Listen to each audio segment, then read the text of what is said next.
Infamous corporate raider Carl Icahn announced a huge position in airline company JetBlue. A mega merger blocked. JetBlue's billion-dollar plan to buy Spirit Airlines has been shut down. Balance sheet, quote, is on a journey from average to worse. JetBlue shares, they are soaring after billionaire activist investor Carl Icahn disclosed he has an almost 10% stake in the airline, calling the stock undervalued and attractive. And so far, he's getting exactly what he wants. 2 seats on JetBlue's board of directors. So what does this mean for the company?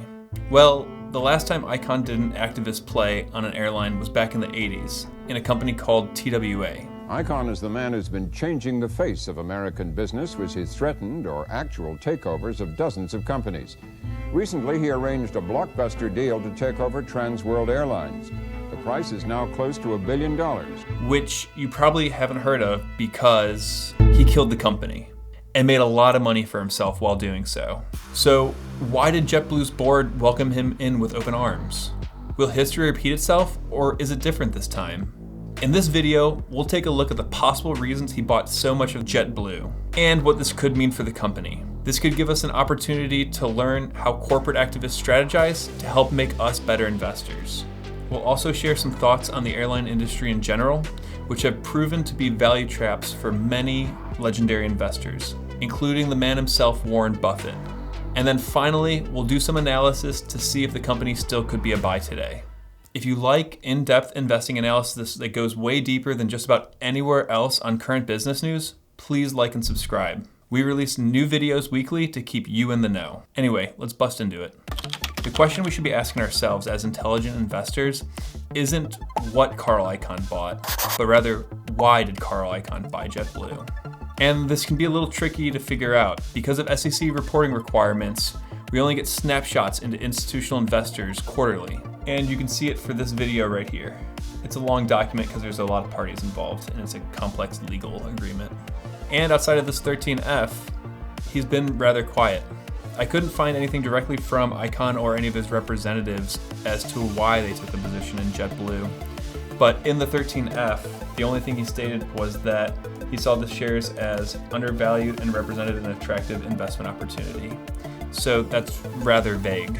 He goes on to talk about speaking with the board of directors about getting board representation, which we know the board went with. So although we don't have a lot to work with 13F, the best thing about studying an 87-year-old investor is that we have a good bit of history to look back on. As I mentioned at the top of the video, Icahn took complete control over now defunct airline TWA back in the 1980s. Let's talk about that history. To call Carl Icahn an activist investor is probably the nicest thing you could say about him. Critics would call him a corporate raider and a green mailer, someone who uses their influence to drain companies and squeeze any remaining profits out of them. But there is one thing that everyone can agree on. He is someone who deploys his capital to companies that he thinks are undervalued and poorly run so he can change them and make himself rich. So we can write him off as an asshole, or we can learn from his strategies. But this doesn't mean we have to emulate the darker side of his tactics. Looking back at history, the TWA story is a prime example of Icahn's impact on an industry. Back in 1985, TWA was already struggling, and an airline executive named Frank Lorenzo attempted to consolidate the industry through his own airline, Texas International Airline, TIA. And so he began buying up shares of TWA. TWA did not want to be acquired by Lorenzo's TIA because they saw him as a union buster and a cost cutter. And so then airline industry outsider Carl Icahn enters the picture and begins courting TWA. TWA ended up choosing what they thought were the lesser of the two evils by going with Icahn over Lorenzo, but they still chose evil. After a complete takeover, Icahn would go on to squeeze everything he could from the airline to make money for himself. He moved their headquarters, sold their prized London routes, cut salaries, and sold other assets. There's no question about it. He left the airline in a weaker position than he found it. I never said I was Robin Hood. You hear that? He never said he was Robin Hood. Supporters of Icahn would say that the airline was already weak to begin with, but I went back and read the New York Times articles from that period, and there's no question about it. He left it weaker. Even with all this cost cutting, Icahn loaded the company up with debt, and in 1992, TWA went bankrupt. And Icahn admitted that it was a bad investment. Now, I'm diverging a bit here, but this really does show why some people really hate Carl Icahn. It came out in the bankruptcy courts that Icahn had underfunded the airline's pensions by more than $1 billion. Instead of getting sued, he personally lended the airline $200 million and agreed to resign from the company. Not long after, TWA faced solvency issues and made another deal with the devil, something that would prove to be truly dark: the Caribou Agreement. The Caribou Agreement allowed Icahn to purchase any published fare on TWA for a 45% discount. When TWA agreed to this, the remaining debt to Icahn would be wiped out.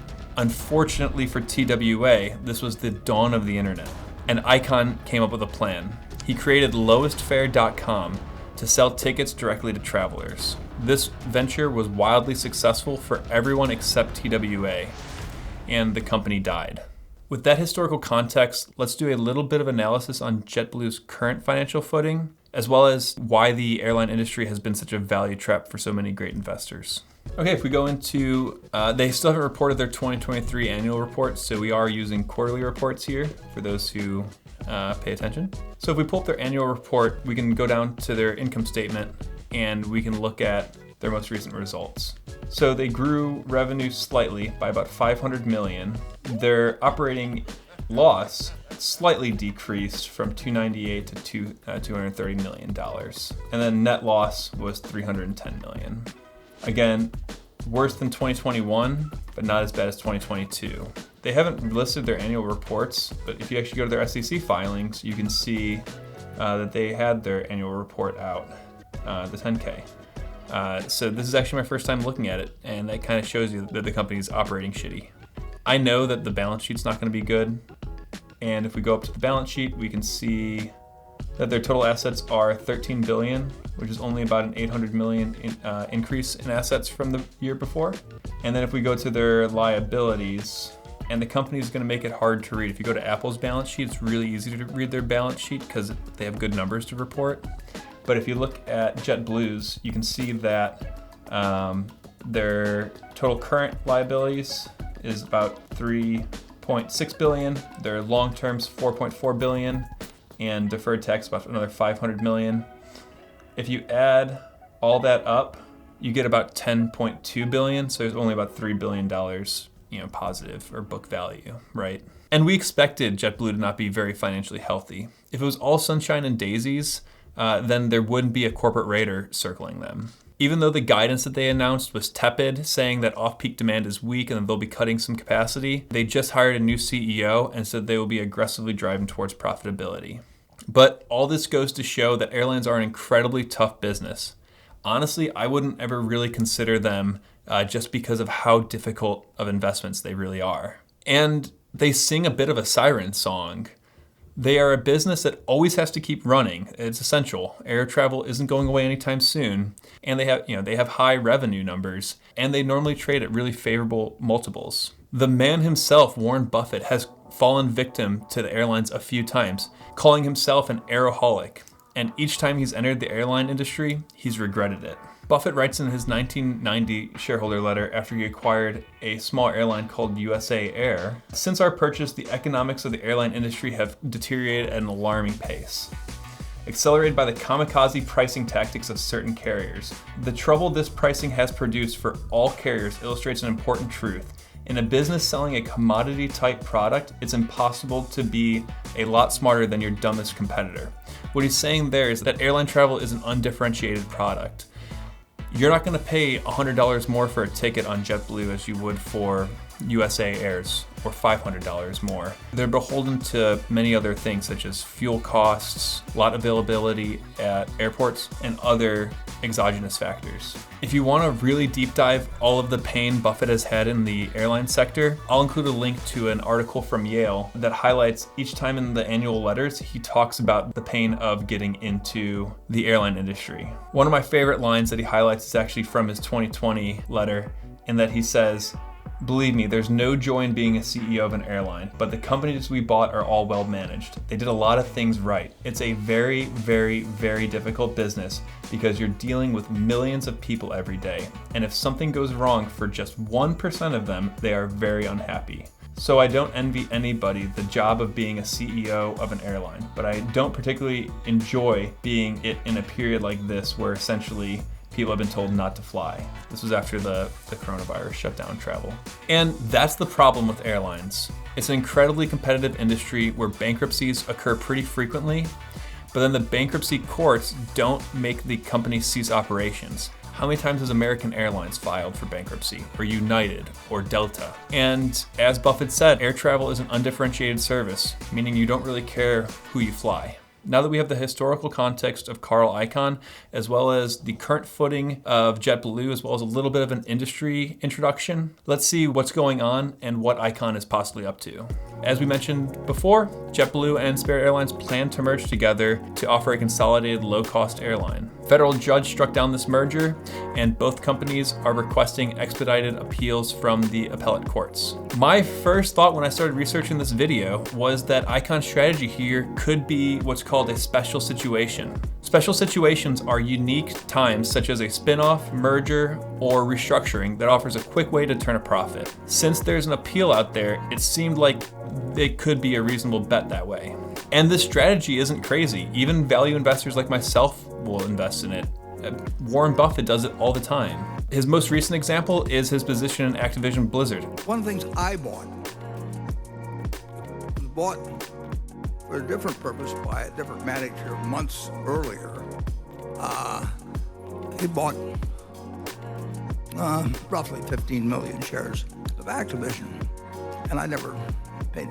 I knew about the company, but I would just see it at the monthly report. But then on January, 17th or 18th, something like that, Microsoft announced they were going to buy Activision for $95 a share. Now, when they announced that, at that point, Activision becomes a different kind of security. It becomes what Charlie and I used to call, everybody did, 50 years ago, we call them workouts or something like that, and they become known as arbitrage. Well, they're not really arbitrage, but they're securities, or in this case, common stock, whose value depends not on what the market price does, but whether a given corporate event occurs. If you're interested in learning more about special situations, then check out legendary investor Joel Greenblatt's book, You Can Be a Stock Market Genius. Horrible title, but great book. No matter your opinion on him, Icahn is a very good investor, but he's also definitely a shark among sharks. I don't think that he's betting on the merger being approved, but if it does happen, it would give him enough of a boost to sell at a profit, or at least sink his teeth into a newer, larger combined company. Great principal investing is heads I win, tails I don't lose much. And so finally, I think what he's actually up to with JetBlue is a pure play activist move. An anonymous airline industry insider recently reported to Forbes, I'd say there's an 80% chance we see a major change in either their focus cities and hubs or a merger/asset sale. That is pure play activism. And this would mirror more or less exactly what Icahn did with TWA back in the day. And so the future remains unwritten for JetBlue and Carl Icahn, but I'd love to know what you think he's up to in the comments below. And do you share my opinion about staying far away from airlines? To summarize, I have no intention of taking a position in JetBlue. Even if you're not interested in the airlines or Carl Icahn as a person, I think this is interesting business news and can just give us cool insights and can teach us some interesting strategies. That's all for this video. Please like and subscribe so you can train your own algorithm to feed you more business news to make you a better investor.